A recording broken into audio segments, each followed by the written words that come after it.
மணி 11 மணி ஆகிடுச்சு. எல்லாம் படுத்துருக்கு பாருங்கள். என்னை பார்த்தோன்னே ஒவ்வொன்றும் எந்திரிக்கும். தண்ணி கட்ட நேரம் ஆகிடுச்சு. இன்றைக்கி சண்டே. இன்றைக்கி இருந்ததுனால வீடியோ எடுத்தேன். பாருங்கள் எல்லாம் தாலி ஊற போட்டாச்சு. தாலி போட்டிருக்கேன். 1 மணி நேரத்துக்கு முன்னாடியே ஊற போட்டுருவேன். இப்போ இல்லை அந்த பக்கம் இருந்தது தாலியெல்லாம் நாங்கள் இந்த பக்கம் மாற்றிட்டோம். ஃபுல்லாக அங்கே தண்ணி விட்டு ஃபுல்லாக சாக்கடை மாதிரி ஆகிடுச்சு. அதனால் இந்த சைடு விட்டோம். இப்போ எல்லாத்துக்கும் தண்ணி கட்டலாம். என்னை பார்த்துட்டு பாருங்கள் கொஞ்சம் நேரத்தில் எல்லாம் எந்திரிக்கும். சரி நம்ம மேடம் வந்துட்டாங்க, நமக்கு இனிமேல் தண்ணி கட்டுவாங்கன்னு நினைக்கும். வாங்க பார்க்கலாம்.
கத்து விட்டு பெட்டினா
ஓகே. இந்த பக்கம் தண்ணி கட்டிட்டேன்.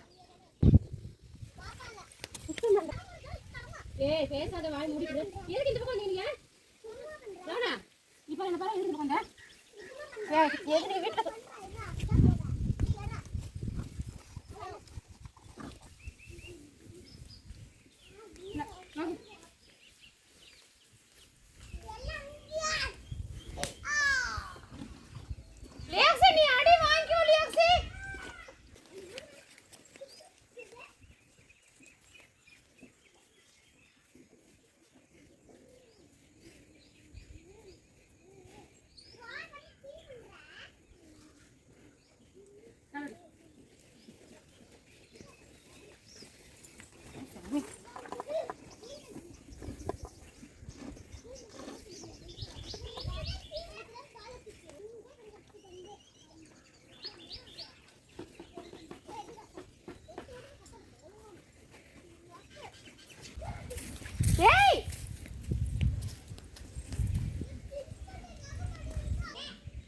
நீ கம்மனே இருக்க மாட்டே இல்லையாக்சி?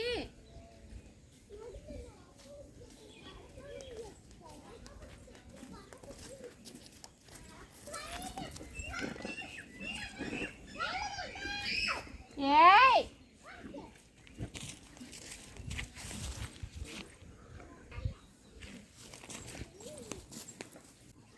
ஏய் என்னடா ரெண்டு பேரும்?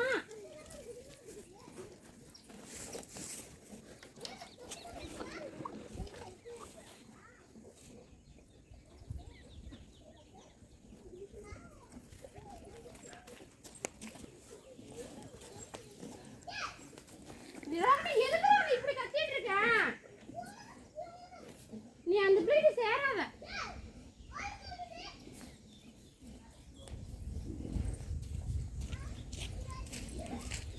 ஏய் ஐயோ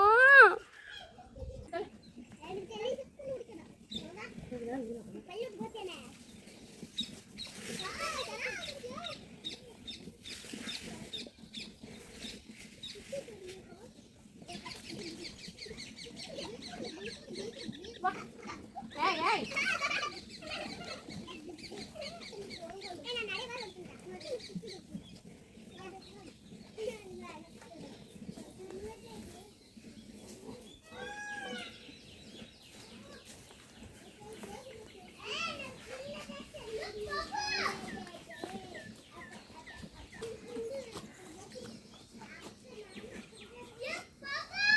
ரோகனே இந்த இப்படி கத்தாத.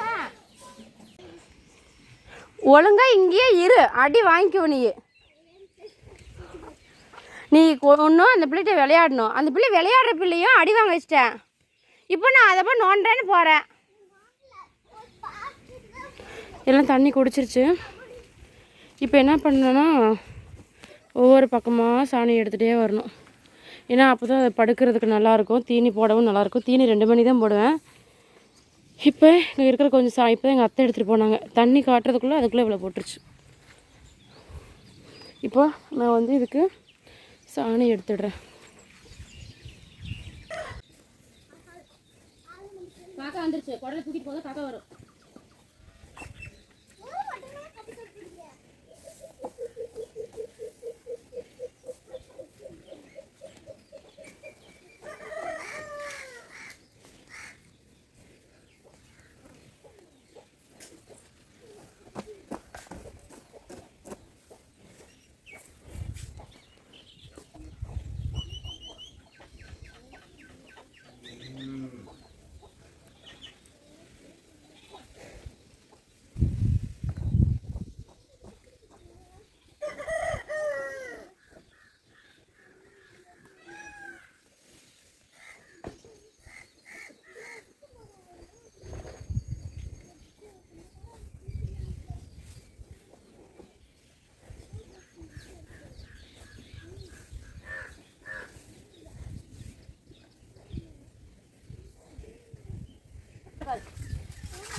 இது குடலை இங்கே எடுத்துரு. அதிகமாக சாப்பிடாத, புண்ணு வந்துடும்.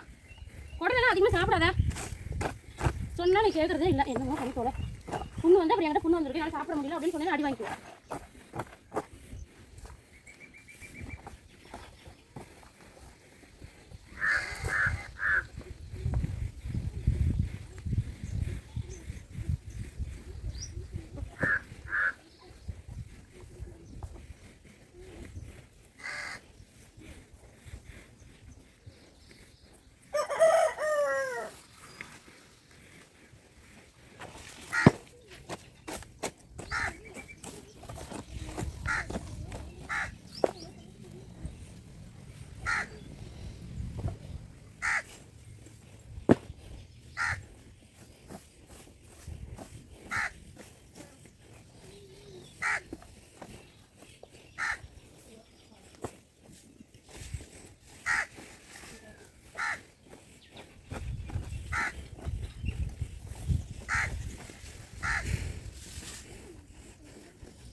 சாரி வா.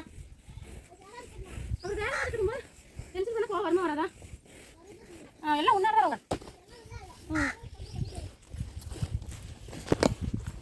ஓகே, எல்லா பக்கமுமே சாணி அள்ளிட்டேன். எல்லாம் கொஞ்சம் வயிறு ஃபுல்லாக தான் இருக்குது. 2 மணிக்கு தீனி போட்டால் போதும். எல்லாம் கொஞ்சம் நேரம் ரெஸ்ட் எடுக்கட்டும். அவ்வளோதான். என்னுடைய 11 to 11:30 வரைக்கும் ஒரு 1/2 hour வேலை இருக்கும். தண்ணி கட்டுறதுல ஒரு 20 நிமிஷம் வேலை தான். அதுக்கப்புறம் சாணி எடுக்கிறது இந்த வேலை தான். மதியம் வந்து 2 மணிக்கு நான் தீனி போட்டுட்டு தாலி வந்து ஈவினிங் காட்டுறதுக்கு போட்டுட்டு போயிடுவேன். அவ்வளோதான். இப்போது எல்லா வேலைகளும் நல்லா முடிஞ்சிருச்சு. போய் ரெஸ்ட் எடுக்க வேண்டியதான். காலையில் ஒரு 3 மணி நேரம் வேலை, மதியம் 1 மணி நேரம் வேலை, ஈவினிங் ஒரு 3 மணி நேரம் வேலை. டெய்லியும் ஒரு 7 மணி நேரம் வேலை. வீட்லேயே இருந்தால் யார் நம்மளை கேள்வி கேட்க போகிறா? மாதம் 1 லட்சம் 1.5 லட்சம் ஈஸியாக சம்பாதிக்கலாம் எல்லாமே இருந்தால். அப்படி ஒரு வேளை எதுவுமே இல்லைன்னா ஒன்றும் சம்பாதிக்க முடியாது. கட்டு வழியாகாதுன்னு வச்சுக்கோங்களேன். ஓகே, இப்போது எனக்கு ஒரு சின்ன வேலை இருக்குது. என்ன வேலைன்னா, காலையில் பால் கேன் ஊற்றிட்டு பால் கேன் இன்னும் கழுவவே இல்லை. பாருங்க, அப்படியே கொண்டு வந்து வச்சுட்டு போயிட்டாங்க. கழுவலன்னு வச்சுக்கோங்களேன், நான் அப்போ தான் போய் படுத்திருப்பேன். இப்போ ரெஸ்ட் எடுப்பேன். என்ன தான் பண்ணுவேன் இது கூட கழுவாமல் அப்படிம்பாங்க. அவங்க முன்னாடி வேலை பண்ணிக்கிட்டே இருக்கணும். இல்லைன்னா அந்த மாதிரி கேள்வி வரும்போது கோவம் வரும். சரி, என்னடா வேலை பண்ணிகிட்டே இருந்தாலும் என்ன பண்ணேன்னு கேட்குறாங்களே அப்படின்னு தோணும். சரி, இதை வாஷ் பண்ணிவிட்டு பார்க்கலாம். ஓகே, பால் கேன்லாம் கழுவி வச்சிட்டேன். எதுட்ட சாணி போடுறது அதுக்குள்ளே போட்டுச்சு பாருங்கள். நான் மறுபடியும் 2 மணிக்கு தீனி போட வரும்போது எவ்வளோ சாணி போட்டிருக்கோம் பாருங்கள். அதுக்குள்ளே சாணி போட்டுருச்சு. ஓகே நண்பர்களே, நம்ம சேனலில் யாராவது ஃபஸ்ட் டைம் பார்த்தீங்கன்னா மறக்காமல் சப்ஸ்கிரைப் பண்ணிக்கோங்க, லைக் பண்ணுங்கள், உங்கள் ஃப்ரெண்ட்ஸ்க்குலாம் ஷேர் பண்ணுங்கள். நம்ம வீடியோஸை ரெகுலராக பாருங்கள், நம்மளுக்கு சப்போர்ட் பண்ணுங்கள். நான் இது மாதிரி தொடர்ந்து நீங்கள் ஒவ்வொரு லைக்கும் எனக்கு வந்து ஒரு மோட்டிவேஷன் தான். நீங்கள் லைக் கொடுக்கும்போது தான் எனக்கு இன்னும் கொஞ்சம் ஆர்வமாக அதிகமாகுது. நீங்கள் கமெண்ட்ஸ் கேட்கும்போதும் எனக்கு கொஞ்சம் ஆர்வம் அதிகமாகுது. கொஞ்சம் சப்போர்ட் பண்ணுங்கள். ஓகே, பாய்.